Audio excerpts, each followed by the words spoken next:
I was inhaling scents as if they were real. I could taste food as if I was here and now. I could feel my cat walking over me, its paws carefully stepping across my body. I experienced every pain, every smile, every vibration of the space around me. The world was sharper than ever. But when I tried to scream, nothing happened. No sound. Only emptiness inside. Inside a dream, you can feel everything. Smells, tastes, movements, warmth, and even pain. The world feels alive, almost real. You sense every detail as if it were reality. But when the moment comes when you need to scream, the sound drowns in silence. Why? Because screaming is not just an emotional reaction. Screaming is a surge of power, a burst of pure energy into space. And here, in this dense world where we live, it carries a special meaning. Here, emotions, especially strong, intense, sharp ones, feed the system. Not the words themselves, not the melodies of songs, but the explosion of energy born from screaming, crying, joy, fear, and rage. You can see it everywhere, at stadiums where fans scream in ecstasy or anger, at concerts where thousands of people pour their emotions into the air, at public gatherings, celebrations, protests, and almost always where crowds are generating strong emotions. Alcohol is nearby. It's not a coincidence. Alcohol opens a person's field even wider. It lowers inner barriers. It makes emotions flow more freely, more brightly, more aggressively. But in dreams, it's different. There is no need to feed the space. There's no need to release your energy outward. A dream is a subtle reality, one that exists by preserving the flow within. That's why your scream doesn't come out in a dream.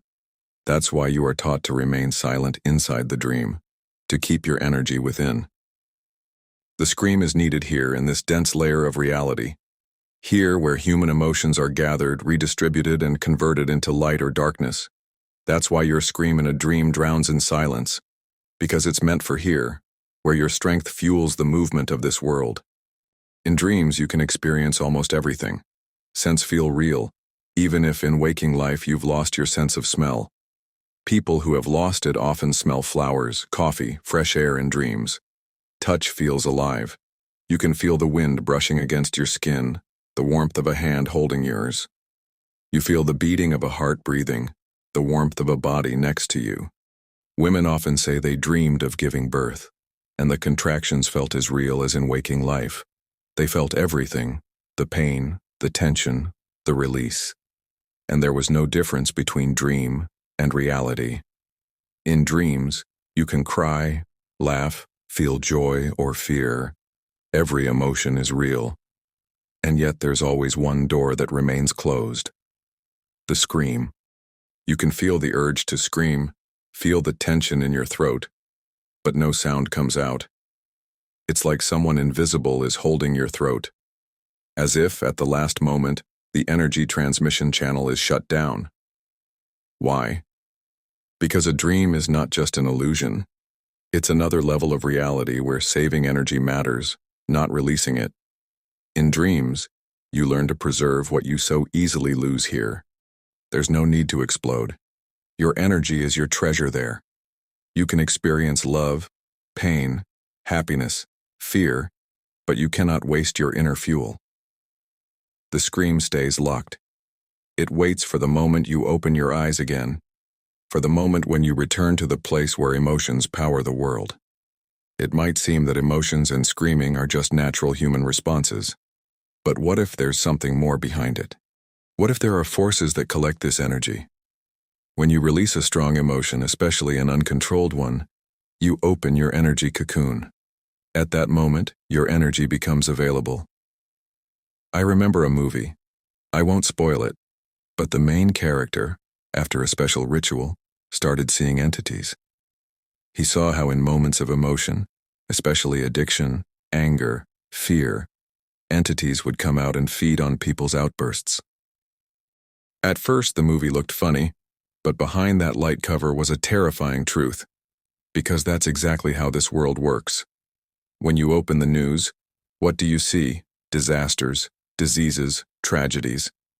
Rarely do you hear about medical breakthroughs, lives saved, poverty overcome, rarely do they highlight the thousands of good deeds done daily.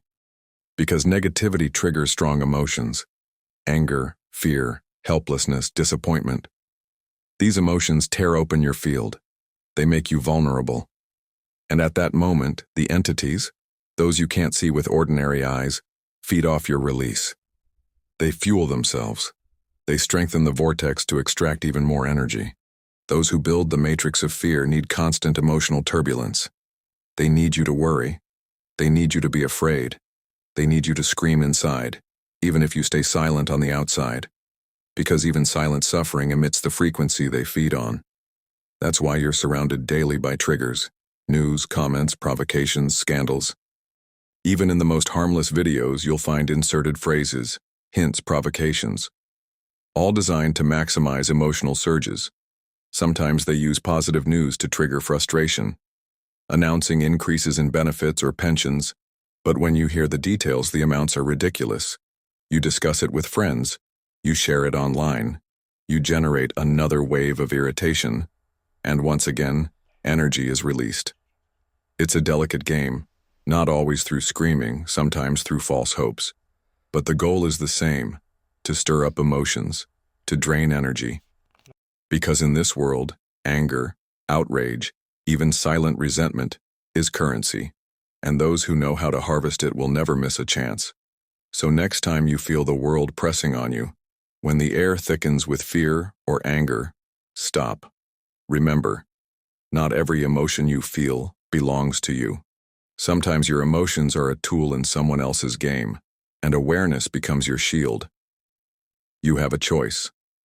Be a battery for those who feed on fear, or preserve your strength for your own path. Sometimes it's enough to wake up with heaviness in your chest, a bad mood, and the whole day seems to go downhill. Small delays, an angry glance, a tiny mistake. It feels like the world is against you. But it's not the world changing. It's the emotion you launched in the morning. The emotion you start your day with is the code. It sets the tone for everything. If you don't shift it early, the day will reflect your inner state: negativity, delays, irritation, misunderstanding.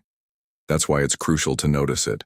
If you wake up feeling bad, and don't blame yourself, simply recognize it. Yes, I'm out of balance and I want to change it. Then change the wave. Find a small reason to feel grateful. Do something nice for yourself. Smile, even through effort. Set a bright outcome for your day. Because your attention is your most valuable resource. Where you send it in the morning, there your energy will flow all day. Don't let the mechanical stream pull you under. To let the world write the script for you. Even if everything outside feels heavy, deep inside, you still have a choice. And that choice is stronger than any outer circumstances.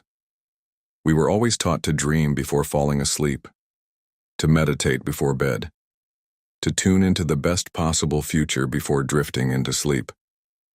But there's one detail that's often overlooked.